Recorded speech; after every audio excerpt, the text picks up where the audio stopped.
कमरे की तैयारी। लो आ गई ठंड मुई जान खाने के लिए। इस झोपड़े में वैसे तो हर मौसम ने जान खा रखी है, लेकिन ठंडी अलग ही कहर ढाती है। ऐसा क्यों कह रही हो माँ जी? ठंडी तो अच्छी होती है ना। भाभी, आप अभी नई नई हो ना इस ससुराल में, आपकी पहली ठंड पड़ने वाली है। जब ठंडी पड़ेगी तब देखना क्या हाल होता है। ना भाई ना, इस बार मेरी हिम्मत नहीं है इतनी कड़क ठंडी सहन करने की।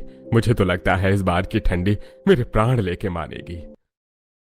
शुभ शुभ कहिए पापा। अरे क्या शुभ कहूं, जब पता है कि ठंडी में कुछ शुभ नहीं होता, बल्कि दिन पर दिन हालत खस्ता होती है। याद है बीते साल की कड़क वाली ठंड में कैसे तेरी माँ के हाथ पर की नसें नीली और आंखें पीली पड़ गई थी। मेरे तो पैर ही जम गए थे, पूरा 1 महीना में खड़ा नहीं हो पाया था। और बच्चे, उनका तो पूरा शरीर हरा पीला हो गया था। बहू, इस बार मुझे तू कहीं गर्म रेगिस्तान में भेज दे, मैं यहाँ नहीं रह सकती।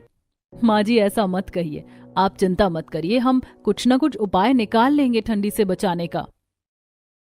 अरे भाभी, हमारे पड़ोसी अमीर हैं, हम नहीं। इतनी कंगाली में कहाँ से आएंगे गर्म कपड़े, बिस्तर और गर्माहट का बाकी सामान। ठंडी में तो गर्म खाना और कपड़ों से भी ठंड नहीं भागती। आजकल तो गीजर, हीटर और दूसरे गर्म सामान भी जरूरी हैं। हमें खाना दो, फैक्ट्री पर काम है। जिसके बाद बहुएं चूल्हे की रोटी सेक कर उसमें नमक तेल डालकर अपने पतियों को कागज में लपेट कर दे देती हैं और सभी अपनी अपनी रोटी लेकर काम पर चले जाते हैं। बहू बाहर झाड़ू लगा रही होती है कि तभी एक तेज हवा का झोंका आता है और वो ठंडी से कांप जाती है। अगर इस ठंडी में अभी से ये हाल है तो भगवान आगे न जाने क्या होगा। दीदी, मुझे लगता है कि इससे पहले ठंडी बढ़े हमें ठंडी से बचाने का जुगाड़ कर लेना चाहिए, ताकि कड़ी से कड़ी ठंड में भी हम आराम से रह सकें। हाँ बड़ी जेठानी जी, छोटी जेठानी जी सही कह रही हैं। हमारे पास तो 1 रुपया भी नहीं है और जुगाड़ करने में पैसे भी तो लगते हैं।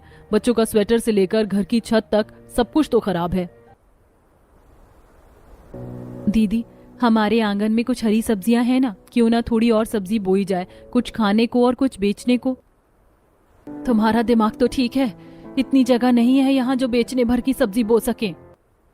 अरे नहीं नहीं जेठानी जी, जैसे हमारे यहाँ जूते चप्पल के बदले लहसुन वाली आती है ना, मैं सोच रही थी क्यों ना हम वैसे ही लोगों को थोड़ी बहुत सब्जियों का लालच देकर उनसे बहुत सारे कपड़े ले ले और उन कपड़ों से हम ठंडी से बचने का जुगाड़ कर पाए।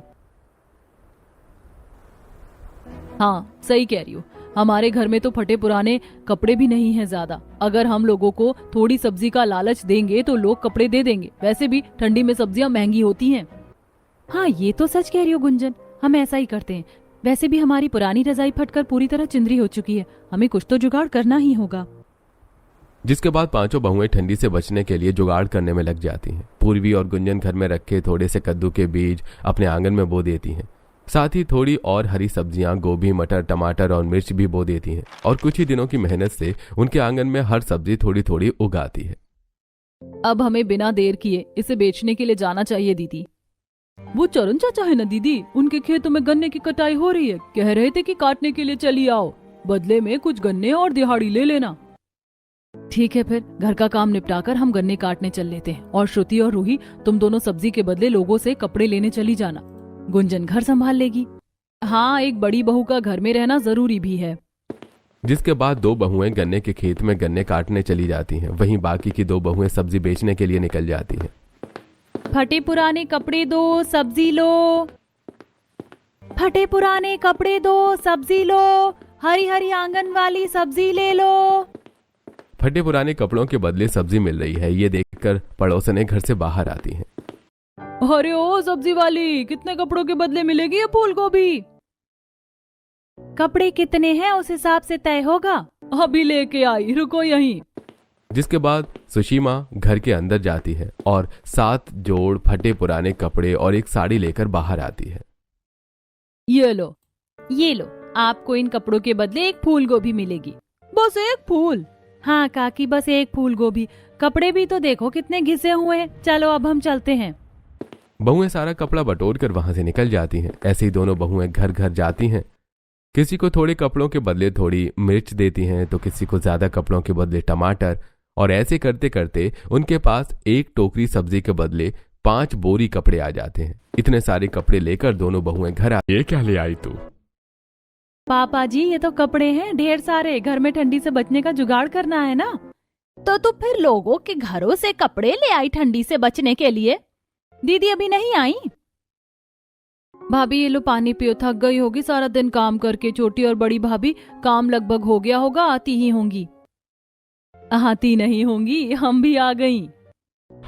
बहू अब ये गन्ने कहाँ से ले आई? पापा जी चरण चाचा के यहाँ हम गन्नों की कटाई करने गए थे, ये गन्ने वहाँ से ही लेके आए हैं।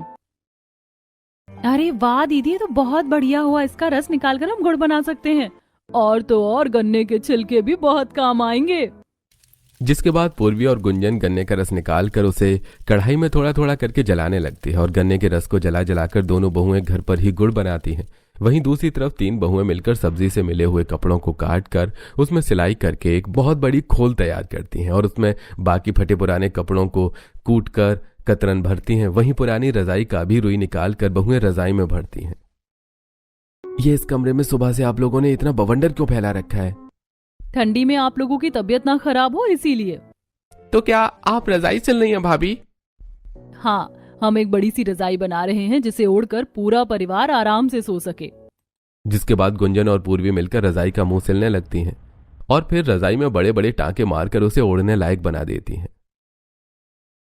अरे ये तो बहुत ही बढ़िया है और बड़ा ही पूरा परिवार एक रजाई में आ जाएगा। हाँ बेटा, हमारी बहुएं सच में बहुत ही ज्यादा जुगाड़ू हैं। देखो तो कितनी जल्दी कितनी बढ़िया रजाई बना दी। माँ जी देखो तो, गुड़ चखो कैसा बना है, स्वाद है? बहू ये तो बाजार के गुड़ से भी अच्छा बना है। वाह, फिर इसे सोच के लड्डू अच्छे बनेंगे। अजी कुछ पैसे हो तो दे दो, बाजार से सोठ लानी है। तुम्हें तो पता है पिछले 2 महीने से पगार नहीं मिली है और इसी आस में रोज काम पर जाते हैं कि आज पगार मिल जाए। कोई ना जी, नहीं है पैसे तो क्या हुआ, हो जाएगा सब जुगाड़। बहुओं ने अपने आंगन में ही हरी सारी सब्जियों के साथ थोड़े से अदरक बो दिए थे। पूर्वी अदरक को लाकर सिलबट्टे पर घिसकर पीसती है और कपड़े से छानकर अदरक का पूरा जूस निकाल लेती है। वहीं छोटी बहू चूल्हे पर अदरक के जूस में हल्दी, अजवाइन और गोंद मिलाकर गुड़ में मिला देती है और थोड़ी देर उसे गर्म करने के बाद बहू उसका बढ़िया सा गोल गोल छोटे छोटे लड्डू बनाकर एक एयर टाइट डिब्बे में पैक कर देती है। अदरक के लड्डू तो बन गए, ये बचे हुए रेशे को सुखा देती हूँ, सब्जी और सूप के लिए काम आएगा। जिसके बाद बहुएं बचे हुए गन्ने के छिलकों को छत पर अच्छे से सुखा देती हैं और फिर उन्हें कमरे की फर्श पर लाकर फैला देती हैं। दीदी वो उस दिन ये राशन वाले के यहाँ काम करने गए थे ना, तो ढेर सारे जूट के बोरे ले आए थे, वहीं रखे हुए। क्यों ना हम इन गन्ने के छिलकों के ऊपर ये बोरे डाल दें, इससे जमीन गर्म रहेगा। और कमरे में करने गए थे ना, तो ढेर सारे जूट के बोरे ले आए थे, वहीं रखे हुए। क्यों ना हम इन गन्ने के छिलकों के ऊपर ये बोरे डाल दें, इससे जमीन गर्म रहेगा और कमरे में कम सर्दी लगेगी। सब तो ठीक है, लेकिन ये छत का क्या करेंगे? देखो तो कैसी हवा चल रही है। जमीन नीचे से गर्म होगी, लेकिन ऊपर से आने वाली हवा को तो नहीं रोक सकते ना। कोशिश तो कर ही सकते हैं, रोक नहीं सकते तो। तभी बहू देखती है कि एक पड़ोसन कुछ पुराने गत्ते और टीन लेकर कूड़े में फेंकने जा रही है। अरे ओ कुसुम काकी, ये कहाँ फेंकने जा रही हो? ये कूड़ा घर में रखूंगी क्या? किस काम का है? भंगार की दुकान बहुत समय से बंद है, इसीलिए इसे फेंकने का तय किया है। दो इसे मुझे दे दो, मुझे टीन के डब्बों का काम था। इसका क्या करोगी? पौधे लगाओगी क्या? हाँ वही समझ लो काकी, सही है, अपना कचरा दूसरों के घर पर। कुसुम सोचती है कि बहुएं बेवकूफ हैं और वो टीन के डिब्बे और गत्ता देकर वहां से चली जाती हैं। वहीं 5 बहुएं टीन के डिब्बों को काट कर उसकी डबल लेयर तैयार करती हैं और खुली छत पर ऊपर रख देती हैं, जिससे अब घर की अंदर ठंडी हवा का आना बंद हो जाता है। वहीं घर की खिड़कियों को ढकने के लिए बहुएं गत्ते का इस्तेमाल करती हैं और पूरी खिड़कियों को गत्ते से ढक देती हैं। वाह मम्मी, तो कितना बढ़िया, हमारे छत पर और घर से ठंडी हवा आना भी एकदम बंद हो गई। ऐसे ही एक दिन एक पड़ोसन, ये सौंठ तो खराब हो रही है। मेरी पड़ोसन काफी गरीब है, उसे पता भी नहीं चलेगा ये खराब हो रही है, मैं दे आती हूँ। जिसके बाद राधिका सौंठ लेकर 5 बहुओं के घर जाती है और उन्हें दे आती है। ये आंटी जी को लगता है हमें खराब और अच्छे का ज्ञान नहीं है, लेकिन खराब अच्छा तो इन्हें ही नहीं पता। दीदी इसमें थोड़ी सी नमी है, मैं इसे कढ़ाई में भून देती हूँ, फिर हम इसे गुड़ में मिलाकर सौंठ लड्डू बना देते हैं। ठीक है। जिसके बाद गुंजन सौंठ को कढ़ाई में भूनती है और फिर तुलसी की पत्ती, हल्दी, अजवाइन और गुड़ मिलाकर सौंठ के लड्डू भी बनाकर रख देती है। ठंडी से बचाने के लिए इतनी तैयारियां काफी नहीं है, अभी बहुत काम है। जिसके बाद बहुएं पास के खेतों में पड़े पैरा उठाकर लाती हैं और उसे गूंथ कर वो बढ़िया बढ़िया पायदान बनाती हैं। इससे क्या होगा दीदी? पैर पोंछने के लिए ठीक रहेगा ठंडी में, और हम इस पे बैठ भी सकते हैं। बहुएं ऐसे ही पैरा से ढेर सारा पायदान बनाती हैं। वहीं अब फिर से उनके आंगन में अच्छी खासी सब्जियां उग चुकी थीं। वो सब्जियों को लेकर एक बार फिर लोगों के घरों में जाती हैं और सब्जियों के बदले कपड़े लेकर आती हैं।